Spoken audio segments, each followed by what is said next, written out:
আসসালামু আলাইকুম। আমি আবারও চলে আসলাম একটা নতুন ভিডিও নিয়ে। আজকে সবাইকে আমি আমার দুধ মাপা দেখাইবো। সবাই দেখেন, আমার বড় যেটা সে হয় গোশ, তাকে আমরা দুধ দেই। দেখেন আমি দুধ দিচ্ছি। আর আজকে সকাল সকাল গরু দোয়ানো হয়েছে। গাভী দোয়ানের কিন্তু সময় আছে আর বেশ সময় আছে। আপনি যদি সকালে গাভী দোয়ান তাইলে কিন্তু বিকালে দুধ বেশি হবে একটু।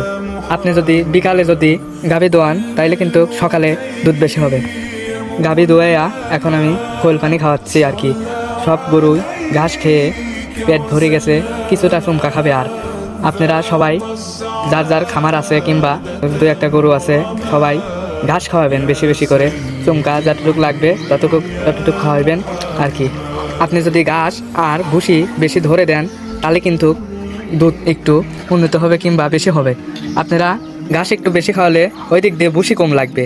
এই বলছি, আপনারা সবাই ঘাস খাওয়াবেন বেশি বেশি করে। ঘাস খাওয়ালে কিন্তু কার ভুসির দোয়ানে বাড়তে হবে না টাকা। আজকের ভিডিও এখানেই শেষ। আবারও কিন্তু আমি নতুন ভিডিও নিয়ে হাজির হব।